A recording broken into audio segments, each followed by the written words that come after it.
This is Prep Talk Eugene. Chris Park here with my co-host Conan Lee. Co-host Marvin Hammerschmidt is on vacation this week. Conan, some great state championship games this past week and two semifinals for 6A. I'm going to jump right in if you're all right and just go ahead and review the 4A title. Ridgeview 50, Cottage Grove 31. The Lions go down. This was a really good game. The score wasn't really indicative of how close the game was. Cottage Grove jumped out to a 17-0 lead early in the first quarter. Gets almost 600 total yards of offense, but Ridgeview fought back. Absolutely, and Cottage Grove had taken a 31-30 lead with the midway point, about 7 minutes left in the third quarter after a 15-play 80-yard drive, but Ridgeview puts together two consecutive 80-yard drives, one to close out the third quarter, and one to start the fourth quarter, and jumps out to a 44-31 lead. Cottage Grove tries to mount a comeback, gets down inside the 1 yard line, and Scotty Hittner, senior quarterback for the Lions, throws a pick. The Ridgeview team returns at 99 yards for the final deficit, 50-31. A great year for both teams. Cottage Grove, heart goes out to them because they were just, it just seemed to be their year. And we talked with Coach Roberts earlier, and it's just so disappointing when you get that close. And those seniors had been such a staple to the Lions program over the last 3 or 4 years. Yeah, they really battled, and that's been the story all year for them is to not give up and get back in games. But I really feel the 50-31 score wasn't quite indicative of how close the game was, especially with a 99-yard pick six in the closing time of the game. Exactly. 588 total offensive yards for the Lions. That's great. 96 total offensive plays. No turnovers. Well, they had a ton of interceptions. Five interceptions.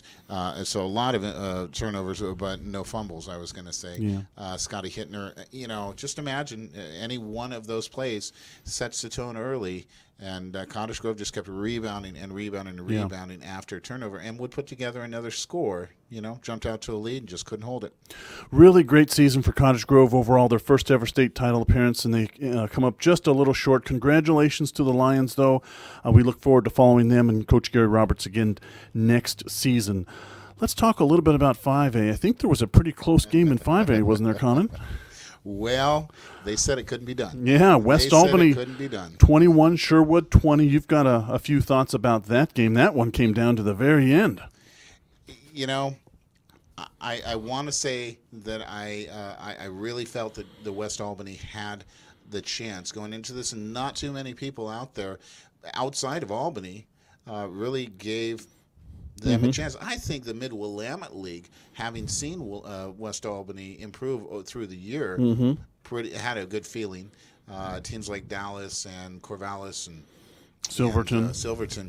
After what West Albany did to Silverton, shutting down Max Wilson in the semifinals, to me, I had a really big gut feeling that if any team could stop Sherwood and the Keegan Lawrence show, it was going to be West Albany. I think we have that on our show last week where you said that, so we could go back and look if anybody's interested. It could be. So, it's a 7-7 game at halftime, 14-14 at the end of regulation.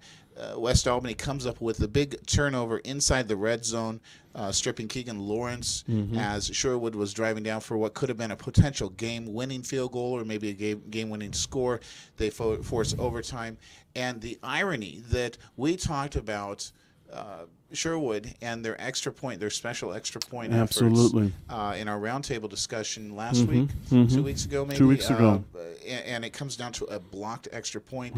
A made extra point by West Albany takes the trophy, and West Albany picks up their third title at the 5A classification and makes a great argument, which we may come back to next week and talk about who could be the most dominating program. That could be a great roundtable discussion. But you're right. I just want to reiterate your point about how ironic was it that it came down to an extra point attempt, which is kind of a dicey play in high school football to begin with. But Sherwood had plenty of opportunities to practice those throughout the year. And a kick got blocked, and the West Albany kicker was very good. Saw him earlier in the year. Some statistics to point out in this game, because if you look at this game on paper and the results, Sherwood 380 yards total offense to West Albany's 209 yards. They held the ball for 32 minutes, where West Albany had it for just over 15 minutes. And on third down conversions, Sherwood 8 of 15. West Albany only converted 1 third down for the game. They were 3 for 3 in the red zone, and that was huge. Sherwood only 1 for 4. So Sherwood was that big play team, and you just got to fear those big plays. A lot like playing Oregon or even Arizona State these days. Boise State for that.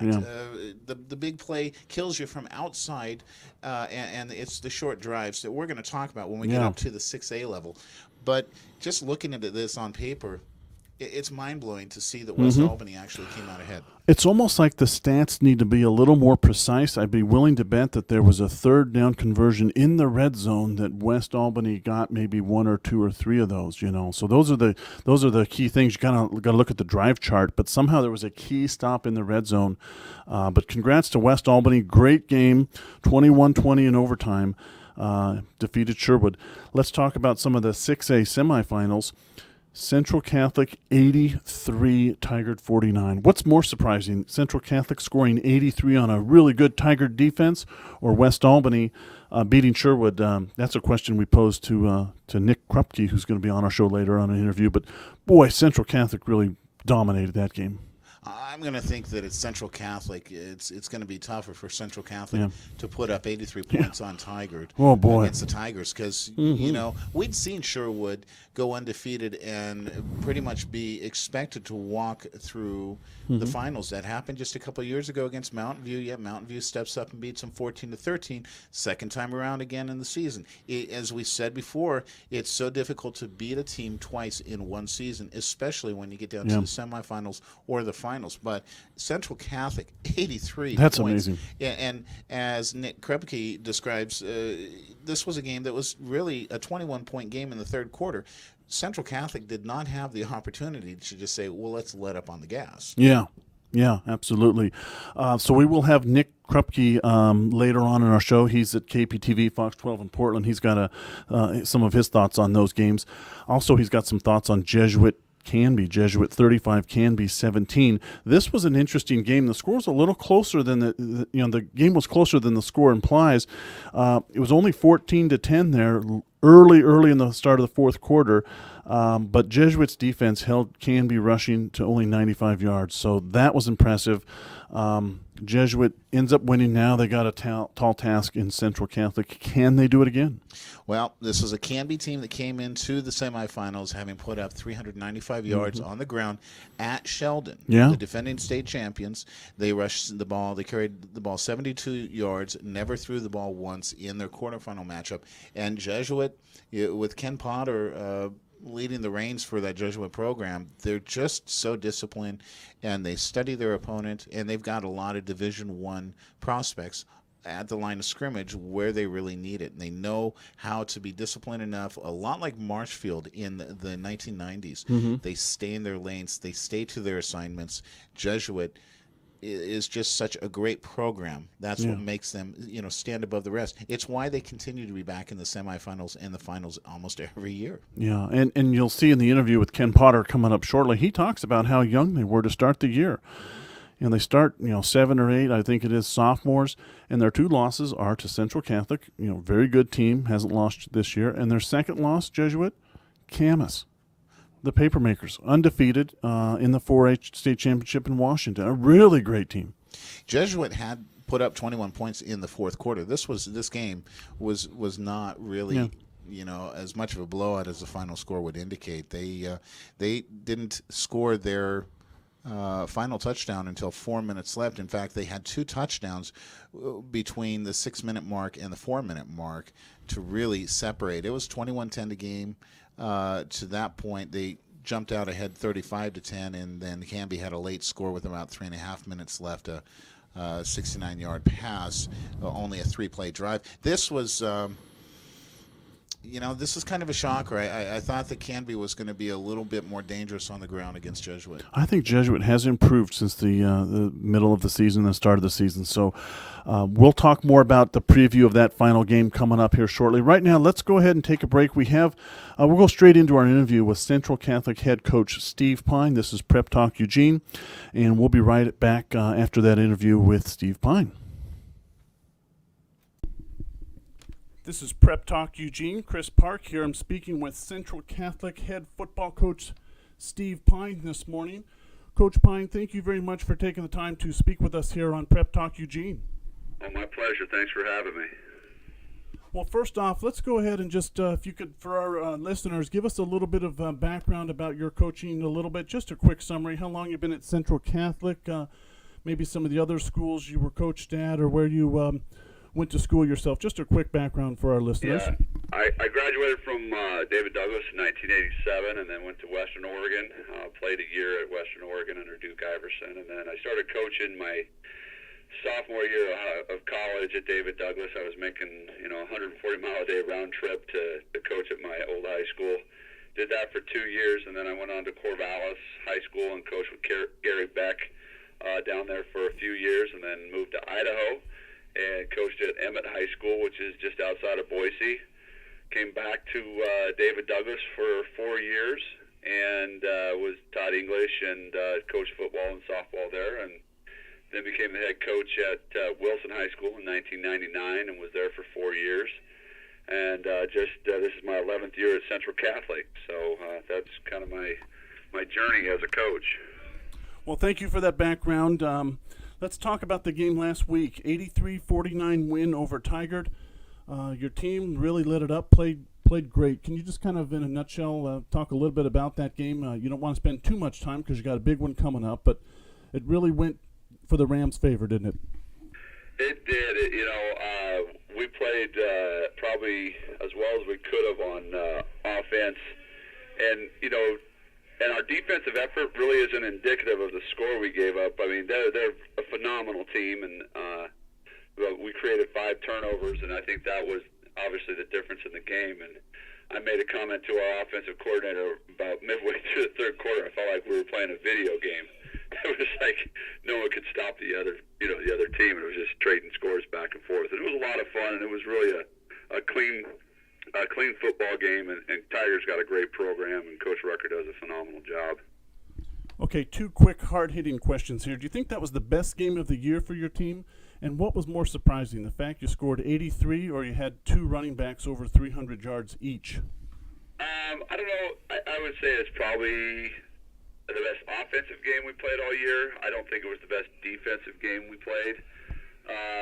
And I don't know what's more surprising. I mean, Ryan and Cam had a phenomenal night, and they did a lot of it. They covered a lot of yards, but those guys up front did an amazing job. They just created holes that those guys, had to break one tackle, and they were off to the races. So I don't really care. They both were amazing.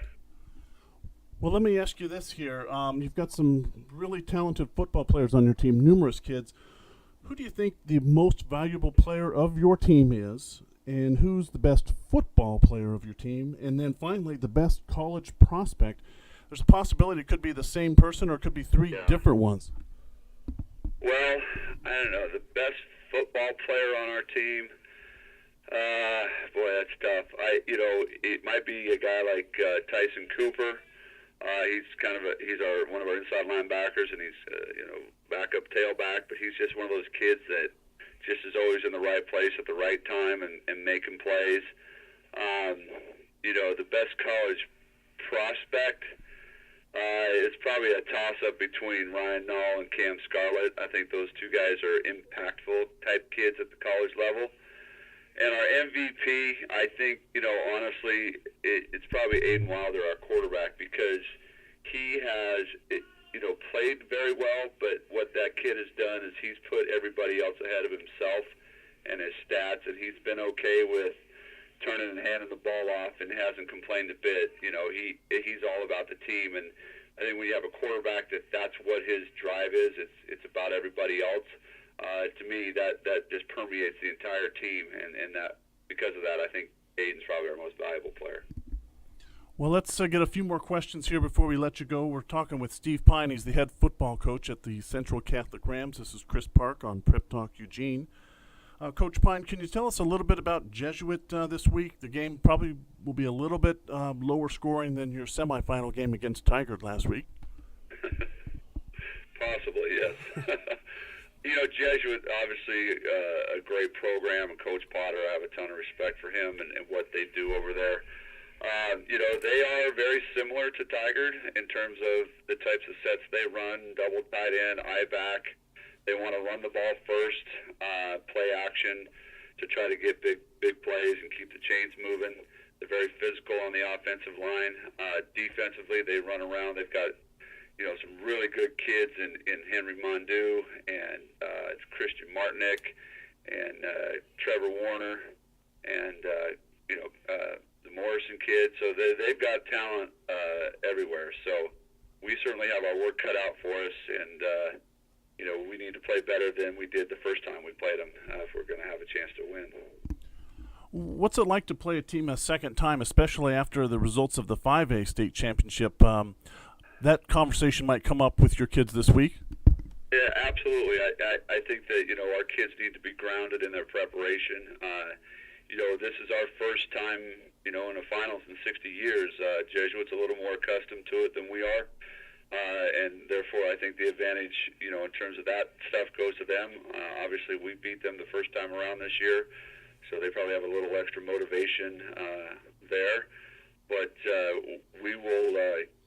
We'll send that message to our kids this week that getting here is a blessing, but that the reason we're here is to try to win this game, and our preparation has to reflect that. And if our preparation is anywhere close to what it was last week, I would feel good that we would have a fighter's chance to have a chance to win on Saturday. Do you try to get a practice in at around game time this week so your team can get used to the time of day preparation? Yeah, that would probably be ideal, but they're students first, and they got class from 8 to 2:30, so we're probably not going to have a chance to do that. So we'll simulate it the best we can, but the kids, I don't think the kids will care. I mean, they're going to show up ready to play. They don't care what time it is or where it was. I'm sure both schools would be like, we could play in a parking lot. That'd be fine. Last question here, talking with Steve Pyne, head football coach at the Central Catholic Rams. Chris Park here on Prep Talk Eugene. Coach Pyne, last question. What do you think the keys to the game will be this week? Do you think it's special teams, turnovers, time of possession, the keys to this championship game against Jesuit?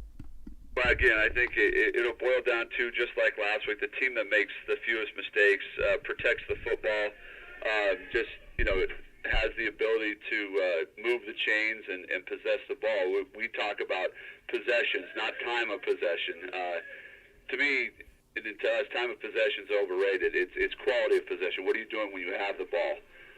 So if you're not scoring and you have the ball for 40 minutes, it really doesn't matter if the other team's scoring every time they touch the ball. So it's protecting the ball, it's creating a turnover, and it's making the most of your possessions. And I think whatever team does that will be on top Saturday. All right. Well, Coach Pyne, thank you very much for taking the time to speak with us today here on Prep Talk Eugene. Good luck against Jesuit on Saturday at Geldwin Field. I appreciate it, Chris. Thanks for the invite. Welcome back to Prep Talk Eugene, Chris Park and Conan Lee.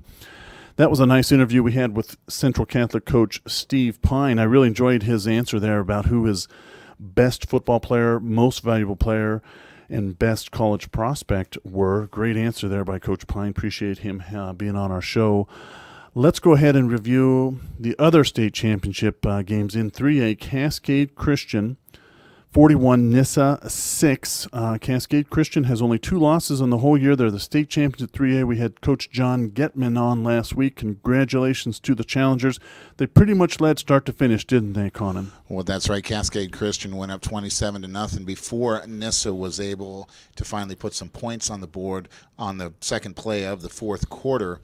Really did it in both the ground and the air. They held Nissa, Cascade Christian held Nissa to 98 yards net rushing, and really just dominated from there. Nissa suffered from, it looked like 8 penalties for 59 yards. Cascade Christian, 10 penalties for 119 yards. But it really came down to Cascade Christian just making the most of what we just heard about was quality possessions. Yes, instead of time of possession necessarily, that Coach Steve Pyne just talked about. Good point. Well, they did get up 27-0 in the fourth quarter, so that really helps. But 2 losses on the year for Cascade Christian Challengers, and one of those was Ridgeview, the 4A champions. So congratulations to them. Cascade Christian gets a win. Let's go ahead and go on to the 2A state championship game. Defense, I think, was the key word here, Conan. Grant Union 12. They end up 12-1 on the year. Regis 7. They end up 12-2 on the year. The Grant Union is the 2A state championship, and a little bit more of a defensive battle in this game. Well, both teams under 275 yards of total offense. Grant Union with 270 yards, Regis 268 yards, and looking at some other statistics, one that really stands out was Regis converting 9 of 18 third down conversions, whereas Grant Union only 4 of 13. If you look at that, Grant Union coming out ahead 12-7, and all the scoring was done before halftime. So this was really a great second half defensive effort. No by both scoring teams. In the second half. No scoring. Okay. Regis was held to forced to punt the ball on their final 5 possessions of the game. Ooh. And that's just tough when you just can't get something started. Yeah. And so Grant Union comes out with the big win, 12-7 in the 2A final. Tough break for the Regis Rams there, especially their second half. Defensive battle there. Well, Conan, the complete opposite in 1A. Did you hear this score? Imbler 88, Lowell 76.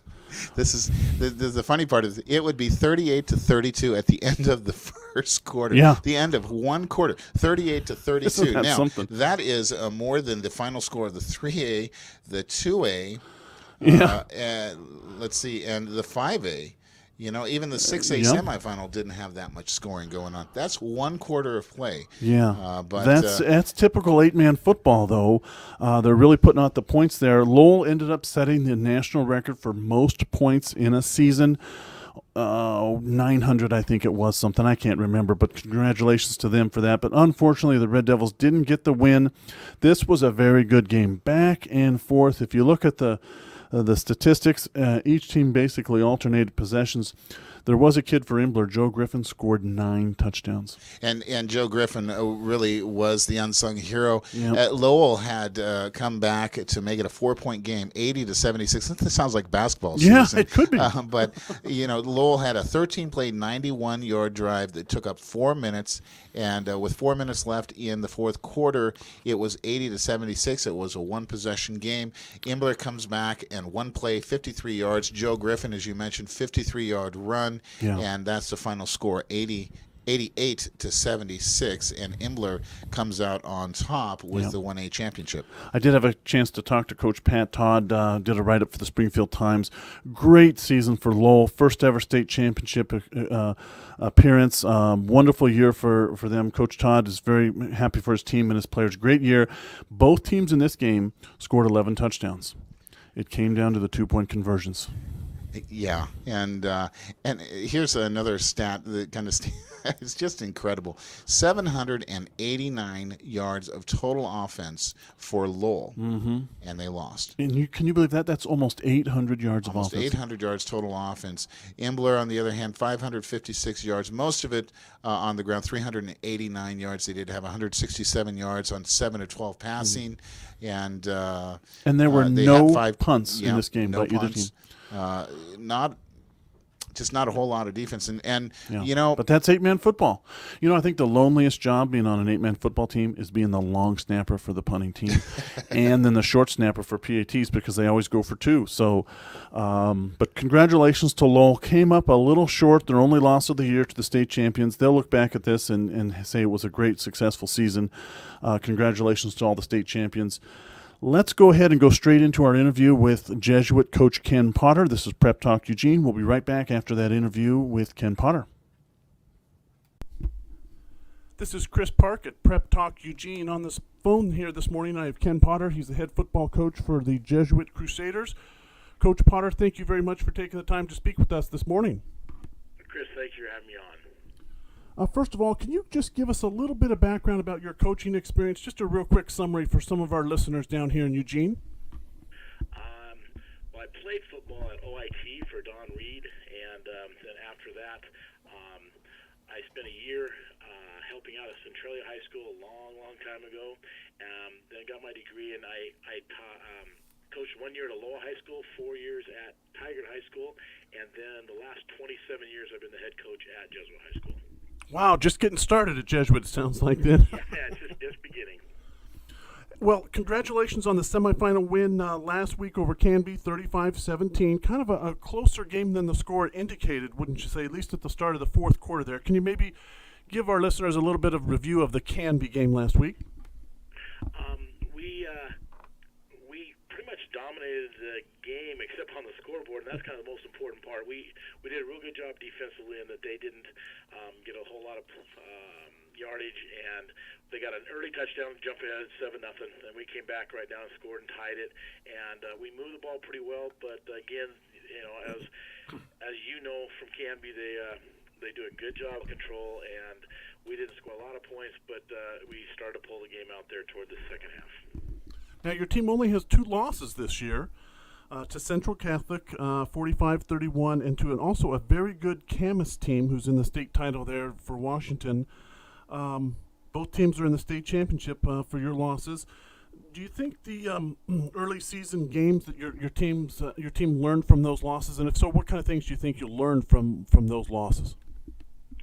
We're a program that doesn't do a whole lot during the summer. Doesn't do a lot. We don't do spring ball, and so we try to schedule really as good opponents as we can in our non-league games early, because it allows us to see kids and make changes and personnel decisions. And early in the year, it showed us certain kids that we were asking to do some things they weren't capable of doing, and so we had to change some of the stuff we were doing defensively.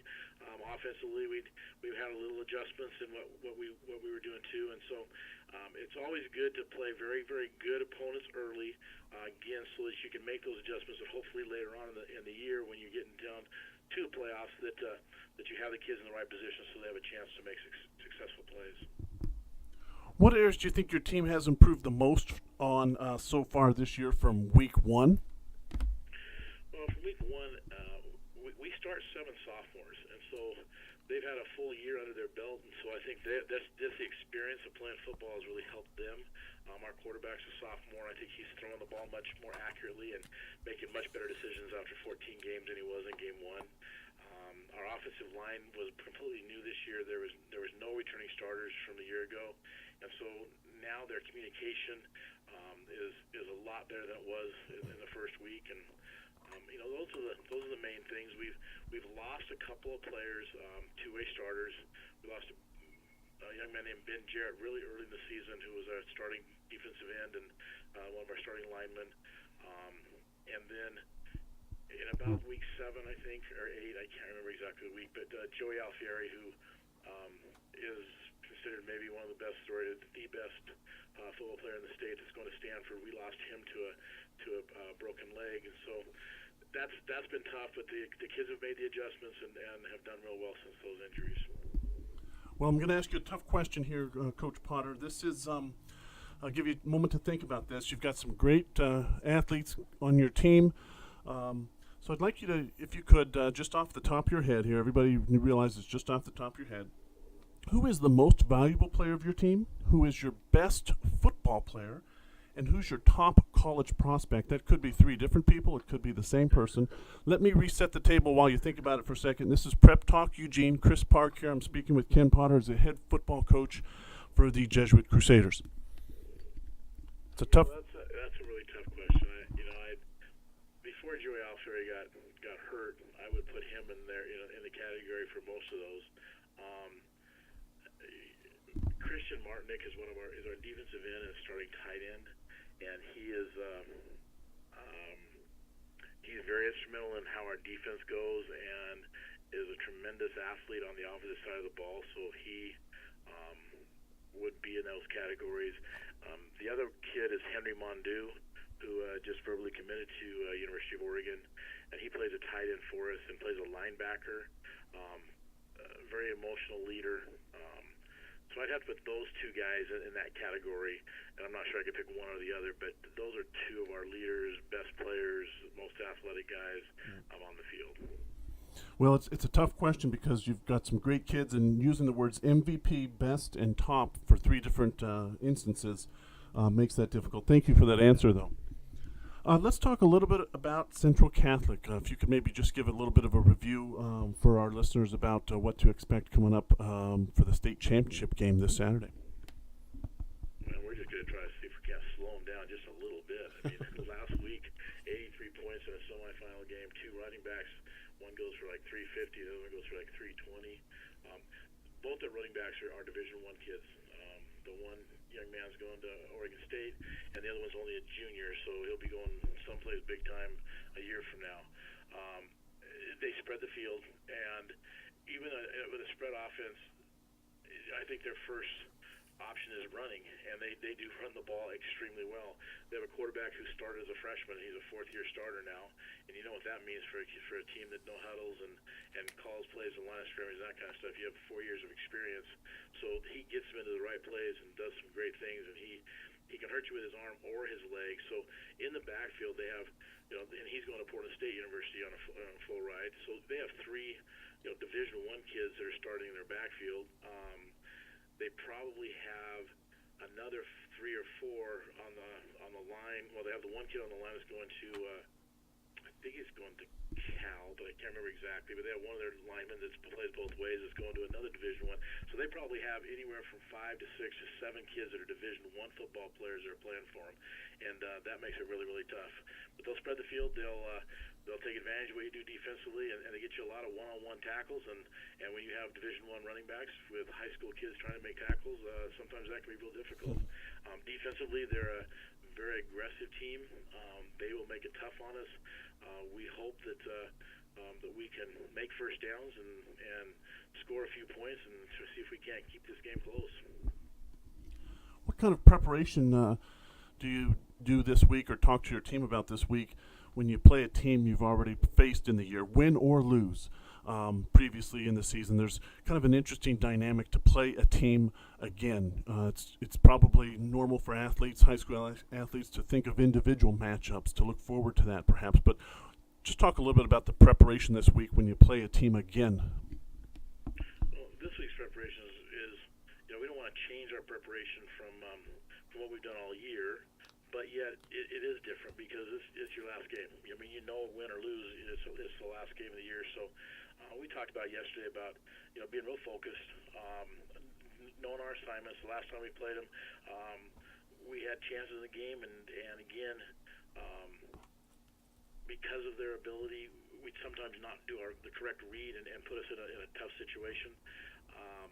But we talked more about, let's go out and have some fun. Let's enjoy the moment, enjoy today. Yesterday was a Monday, and on Monday we drive sled and we do a lot of conditioning and all that kind of stuff. And when we got done with it, I said, hey, that's it.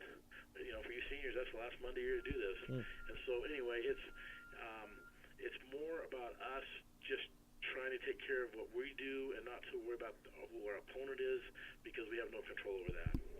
Okay, last question here for you, Coach Potter, before we cut you loose. What do you think the keys to the game will be this Saturday? You mentioned controlling what you do and minimizing mistakes. Any other things that you'll look back and think this was a key to the game?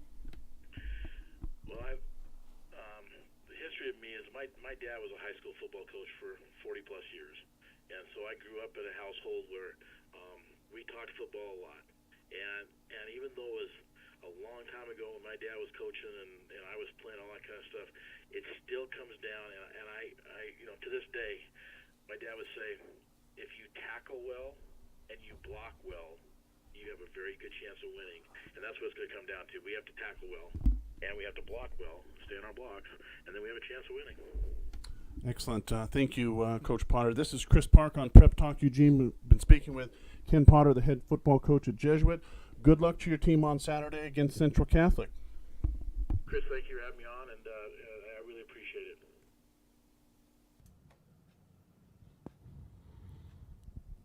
This is Prep Talk Eugene. Chris Park here and Conan Lee.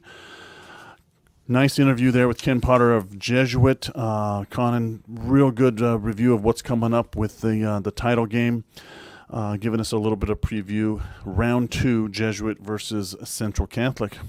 And pretty interesting that, as Coach Potter said, he's got 8 sophomores that are playing ball for him. And they, with all what the teams are doing in the summer leagues, the passing leagues, Jesuit does not participate in that. I found that interesting. Yeah. They're more of a prep school. The focus of those kids is on their studies, maybe baseball, basketball, or track. What's going on in the spring and the summer, but it's about the athlete, or the student portion of the student athlete first, rather than taking all the time in the off season to focus just on football. It's just not about that at Jesuit. Yeah, I talked a little bit about injuries too, but also I think his point, I agree with you. They were young to start the year, in the middle of the year, and this is 10, 11, 12 games later. So I think he has a lot of respect for Central Catholic coach He's Steve going to Pyne. need it, yeah. Yeah, and he knows they're going to have to play really well, but I'm looking forward to a great game. I think it could be a super, super game. We're going to have a champion from a conference that's different. Last year we had a champion in Sheldon here from the Southern Oregon Conference, 2012. We had a Three Rivers League Conference champion. We have to go quite a ways back. When's the last time a Mount Hood Conference team won this? 1982. You looked it up. The Gresham Gophers. Gresham Gophers defeated Lebanon 13-12. And this is back when they played the finals in what used to be known as Civic Stadium before the renovation is now PG Park, where the Portland Beavers used to play baseball next to the Multnomah and Club. Now it's Geldwin. Now it's Geldwin. That's right. Maybe that's a good luck charm there for Central Catholic. 1982 is the last time a Mount Hood Conference team won it. Well, that's interesting. So 6A state title, Jesuit Central Catholic, Saturday, December 7th, 1 o'clock at Geldwin Field. I think this is going to be a great game. For those who want to listen to a broadcast, Conan, where can they find that? Well, the game's going to be on the radio, KUIK 1360 AM. That's Portland West Side, and, of course, 1080 The Fan in Portland. And also OSA Radio Network, and the game will be broadcast live on the NFHS network. That is a video, as well as Root Sports here in Eugene. That would be Comcast 34, I believe. So live TV, live radio, really no reason to miss all the play-by-play on this one. And I'm sure there's going to be multiple replays. It should be a great game. When we see a team like Sherwood, who everybody thought they were just going to run away with it. Tigard, a lot of people thought Tigard wasn't going to be stopped. Yeah. Here comes Central Catholic and, puts up some big numbers. But Jesuit is there for a reason. And when you get this far into the finals, you lay it all out there on the line. You got nothing to lose. And these seniors have not brought home that finals trophy yet. So for Jesuit. Yeah. So they've got just as much to win as the Central Catholic seniors do. We also talked with Coach Potter about the keys to the game, and he mentioned we got to tackle well. 2 really good running backs for Central Catholic, and he says we got to sustain our blocks well. So it could come down to something like that, but it could be a fast game if there's a lot of running and very little passing. But it could be ball control, possession, and quality possession. So I'm looking forward to a great game. Good luck to both teams. We've you heard from both coaches today. We're also going to hear right now, we're going to go into an interview with Nick Krupke. He's at KPTV, Fox 12 in Portland. He's going to give us a preview of the games, the game coming up this weekend, and also some of the games he saw, including the Sherwood West Albany game and the Central Catholic victory over Tigard and Jesuits victory over Canby. So stay tuned. Let's go straight into that, Conan, our interview with Nick Krupke. This is Prep Talk Eugene. Chris Park here with my co-host Conan Lee, and we are speaking with Nick Krupke. He's up in Portland at KPTV, Fox 12. Used to be here in Eugene at KVAL. Nick, thank you very much for joining us this afternoon on Prep Talk Eugene. You bet. Thanks for having me, man. Well, first of all, let's talk a little bit about some of the games that you saw this past weekend for the high school teams. The 5A game and the 2 6A semifinals. I'll let you start whichever game you want to start with there, but certainly some good games. Just give us your take on some of the things you saw in those. Yeah, we'll just go with the game that ended the season there, the 5A game.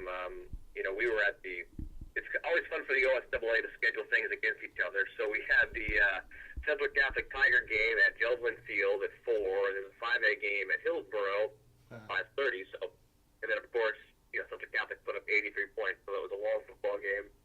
So anyway, by the time we get to Hillsboro, it's fourth quarter. It was 14-14, and it was the first time that Sherwood had been tested really all season, as you know. I mean, they're dominant in their league, and both schools are moving up to 6A next year, which they should both probably fare fairly well as well. They both just dominated their time in 5A since 06, but Sherwood hadn't been closer. I don't think there's like 24 points even at halftime for any of their games this season.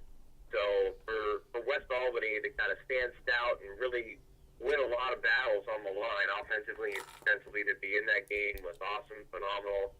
And then, when you're in overtime, it's anybody's game, and Sherwood got that ball first. Keegan Lawrence is such an explosive player, comes right through, busts through, and then a special teams play that blocked that extra point. And from that point, you're thinking, boy, unless Sherwood gets the interception or a fumble recovery, they're going to lose.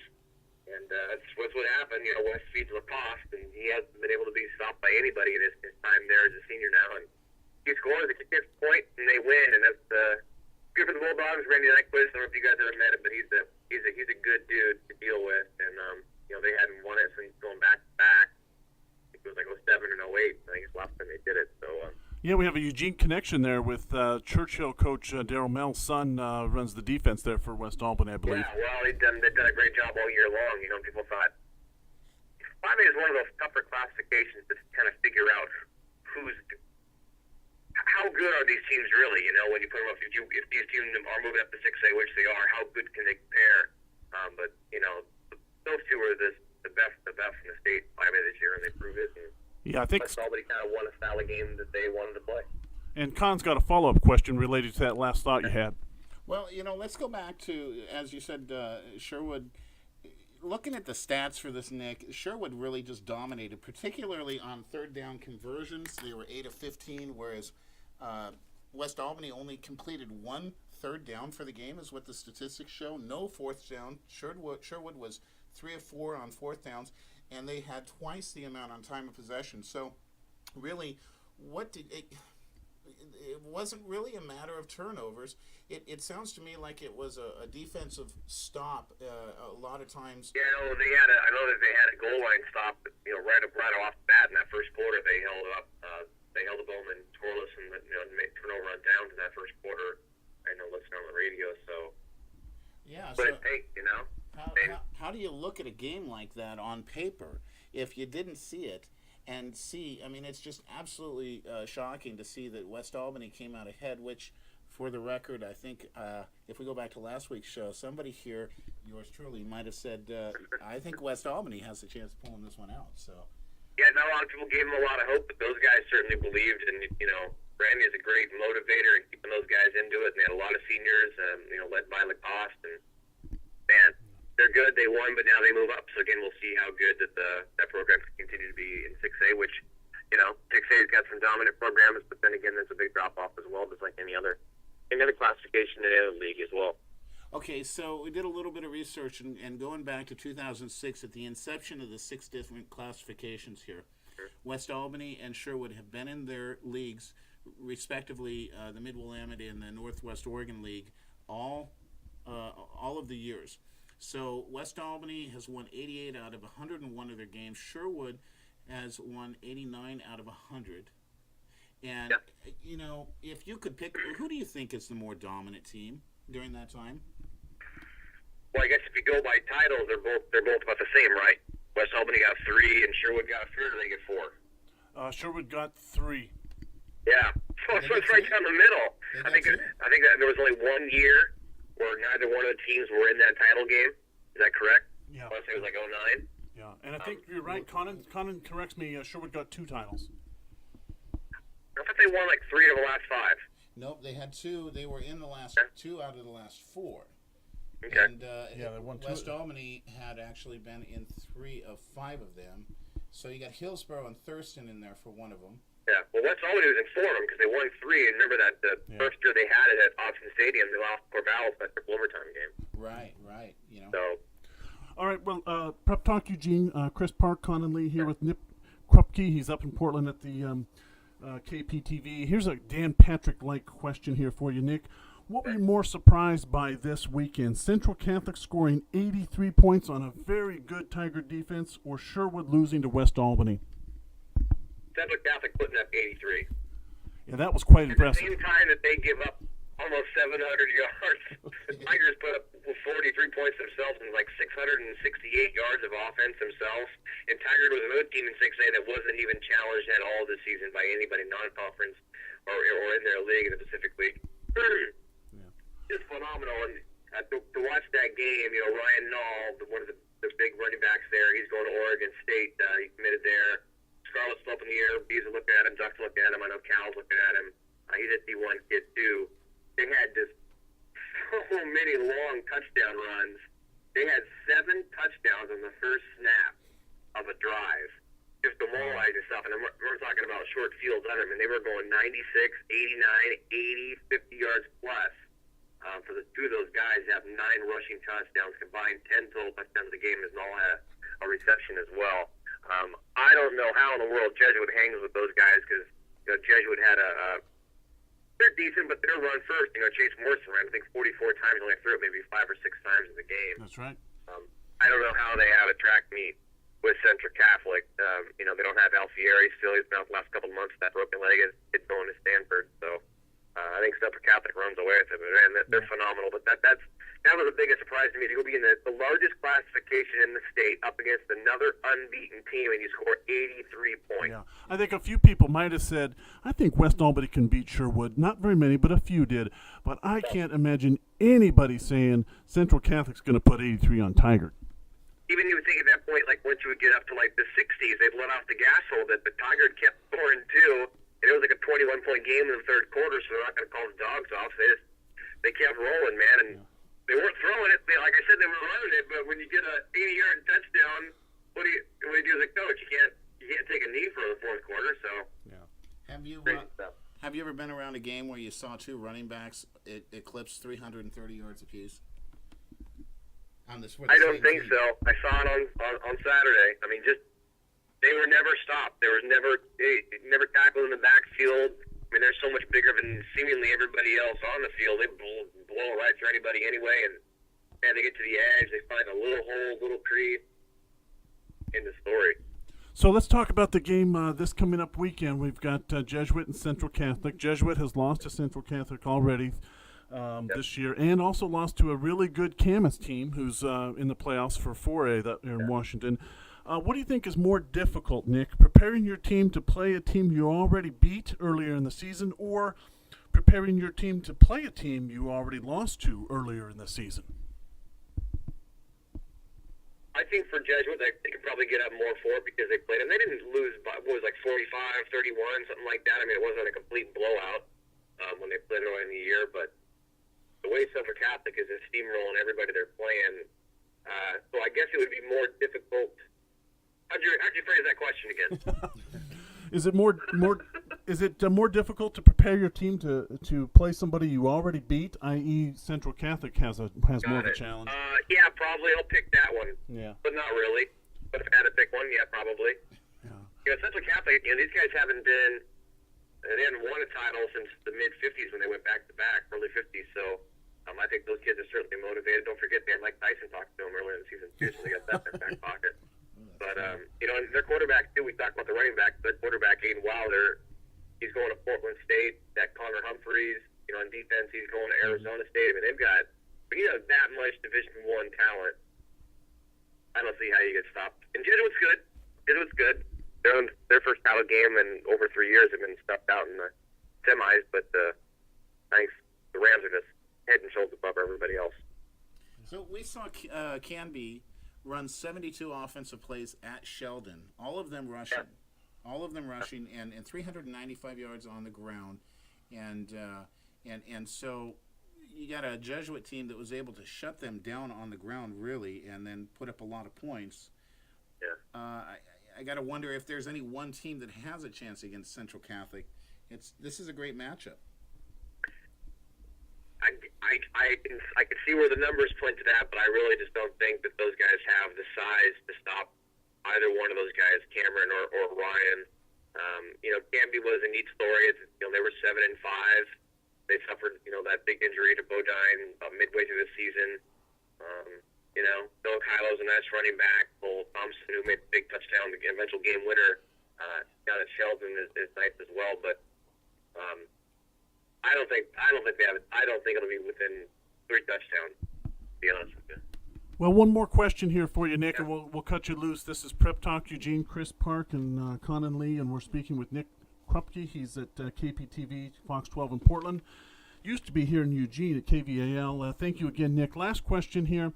You've got a highlight show on Friday nights you put out, and I just was curious, what kind of things do you think about and look at when you select a highlight? There's some variables you got to look at as far as time. Is it a good quality angle? Is it excitement? You got a lot of highlights to look through. How many do you look through, and what kind of things do you look at to make your show? Well, it's a little different from time in Eugene where, I would actually be out shooting at least 2 games, sometimes 3, depending on start times and where you were going. And, we would just worry about those games, and everybody else kind of does their own thing, and that's how the show comes together. But here we just have with a helicopter number 1, which is fantastic. Yeah, I love it. I love that. And so I'm in charge of editing that stuff and picking those highlights when they pop around like 4 or 5 games a night. But everything else, though, comes from photographers that go out and, we have, let's say, a big game has like a minute in the show, lesser game 45, and the game doesn't mean much, is probably 30, which is probably 2 or 3 plays, I just tell them to pick the best stuff. I don't usually see it until I go out there, to be quite honest with you. But certain games that have more implications for league or whatever the case may be, those get more time, and the best make the cut, but that's on who shot it and putting it together. So you like to make people go, oh, it's always touchdowns. Yeah, usually. Yeah. But if there's a big hit or a great defensive play, like the other day, the West Albany Sherwood game, you better believe that block extra point. That's a highlight. That won the game. Yeah. But for the most part, it's touchdowns. Okay, one more question here. Can I ask one bonus question here? Yeah. If Sherwood and West Albany were both at the 6A level, how far do you think they'd advance this year? Boy, on the spot there, Conan. At least to the quarters. Yeah, I think So that's you think? I wasn't around to see Sheldon play much this year, but don't you think they could have hung with Sheldon? I think they probably would have done better than most people with Sheldon. Sheldon's really was limited with Yachty Dunmore this year and the running game, and you could see that in the quarterfinal matchup against Canby, that without Yachty Dunmore, Sheldon really just couldn't get started one way or the other. Yeah. So, I would say, over under at least the quarters, maybe more than that. Mm-hmm. But you don't think they were, Sherwood claims to be probably the best team in the state. Okay, well, let's say Canby made it to semis. Okay, well, they're better than Canby. Sure. But Jesuit. Maybe they're better than Jesuit. Yeah. Fun discussion to have. We'll see it next year. Absolutely. All right, well, let's go ahead and cut you loose. This is Prep Talk Eugene. We've been speaking with Nick Krupke. He's at KPTV, Fox 12 in Portland. Nick, thank you very much for taking the time to speak with us this afternoon, and maybe let's connect again next football season. Always good. I love my time in Eugene. I was there for 8 years, so. By circumstances sometimes that are beyond your control, it's time to leave. Thank you. This is Prep Talk Eugene, Chris Park, Conan Lee. Nice interview there with Nick Krupke, KPTV 12 Fox in Portland. Appreciate Nick joining us. Conan, we're about ready to wrap up this show here. One final look at the 6A title on Saturday, Jesuit, Central Catholic. I can't predict a winner. I'm just not into that. I'm not very good at it, and I think maybe you might have a prediction of who might win. I think it's going to be a good game. I hope the best of luck to both teams. I appreciate both coaches joining us. What do you think?